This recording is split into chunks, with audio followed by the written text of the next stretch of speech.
Hello guys, my self doctor Himanshu Devan और आज मैं आपको एक टिप देने आया हूँ रिगार्डिंग आपके वेरिकोसील की प्रॉब्लम के लिए।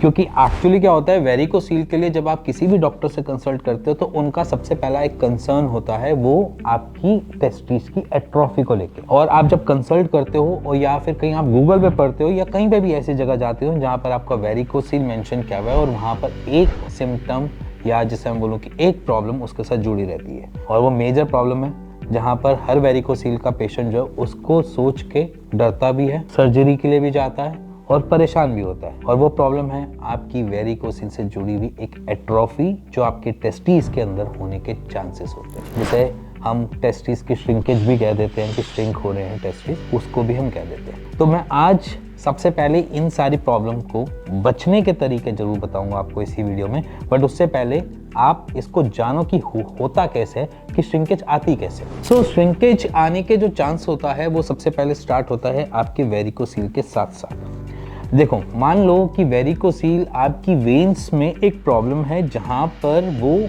अपने डायमीटर को तो बढ़ा ही रही है, वेन्स के साइड बाय साइड आपको जो रिफ्लक्सेस क्रिएट करके दे रही है, जिसकी वजह से आपका ब्लड का फ्लो जो है टूवर्ड्स टेस्टिकल्स जा रहा है। समझे?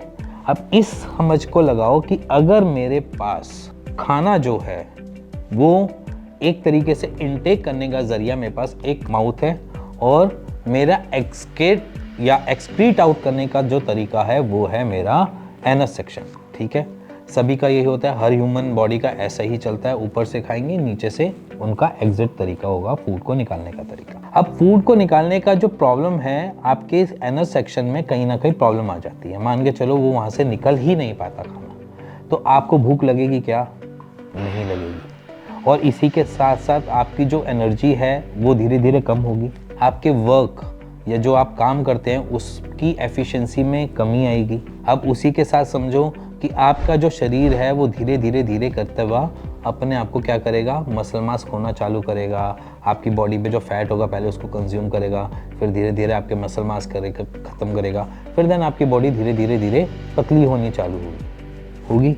सेम समझ लो कि आपके टेस्टिस के साथ एग्जैक्टली ऐसा होता है। जब अगर आर्टरीज का फ्लो, ब्लड का फ्लो तो बराबर तरीके से पहुंच रहा है, बट उसके एग्जिट के रास्ते में दिक्कत आने की वजह से वो अपना न्यूट्रिशन नहीं ले पा रहा, जिसकी वजह से अपनी एफिशिएंसी में, अपने काम की एफिशिएंसी में वो कमी दिखाता है, जिसकी वजह से इनफर्टिलिटी भी होती है।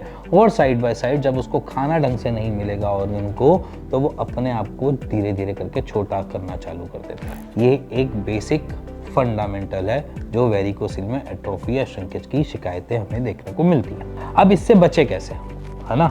अब इससे बचे कैसे? बचना बहुत इजी है। इसके लिए सिर्फ एक ही चीज़ है, चलो आप ट्रीटमेंट कहीं से भी ले रहे हो, बट इसमें एक्सरसाइज का रोल बहुत बड़ा है। एक्सरसाइज का रोल इसलिए बड़ा है क्योंकि आप यहाँ पर ब्लड के फ्लो को बेटर करने की कोशिश कर रहे हो कि वो टूवर्ड्स जो घूम के वापस आ रहा है वो ब्लड का फ्लो सीधा का सीधा डायरेक्ट निकल जाए या वहां से वो फ्लो करता हुआ बढ़ जाए। जब ये ब्लड फ्लो बढ़ना चालू करेगा तभी आर्टरी से उसको न्यूट्रिशन मिलेंगे और न्यूट्रिशन को वो कैप्चर कर पाएगा और अपनी एफिशिएंसी को भी बराबर रखेगा और साइड बाय साइड एट्रोफी होने के चांसेस भी खत्म हो जाएंगे।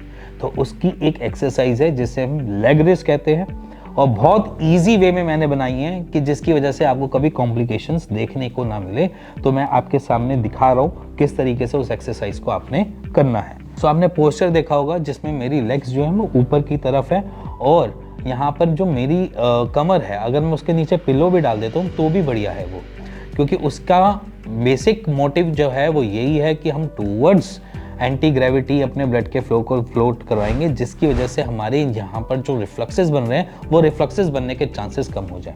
जब रिफ्लक्सेस बनने के चांसेस कम हो जाएंगे तो ब्लड का फ्लो बेटर तरीके से पास ऑन हो जाएगा, तो हमारे को टेस्टीज जो है वो काम करते हुए नजर आएंगे। इसी एक्सरसाइज से अगर वेरिकोसील के पेशेंट को स्पर्म काउंट की कमी भी दिखाई दे रही होती है तो वो भी बढ़ जाती है। तो इसलिए ये एक्सरसाइज इतनी इंपॉर्टेंट है जो आपकी एट्रोफी और आपकी इनफर्टिलिटी पे दोनों पे ही अच्छा काम करती है। सो अगर आपको ये वीडियो थोड़ी सी इंफॉर्मेटिव, थोड़ी सी अच्छी और थोड़ी सी आपको ये लगाओ कि हाँ भाई ये एक्सरसाइज आज से मैं दोहराना चालू कर देता हूँ, तो शायद मैं वेरिकोसील में आगे जाकर इन सारे डर से बाहर निकल सकता हूँ या ये वाला डर मेरे को नहीं है मिलेगा। तो प्लीज़ शेयर कर दीजिएगा, लाइक कर दीजिएगा और सब्सक्राइब का बटन दबा दीजिएगा। किसी के साथ अगर आपके मन में कुछ भी डाउट है, समझना चाहते हो या वेरिकोसिल के रिगार्डिंग पूछना भी चाहते हो तो नीचे दिए नंबर पे आप अपनी रिपोर्ट शेयर कर सकते हैं, मेरी टीम से बात कर सकते हैं और उसका एक राइट सॉल्यूशन ले सकते हैं। इसी के साथ मिलेंगे नेक्स्ट वीडियो के लिए, तब तक के लिए नमस्कार।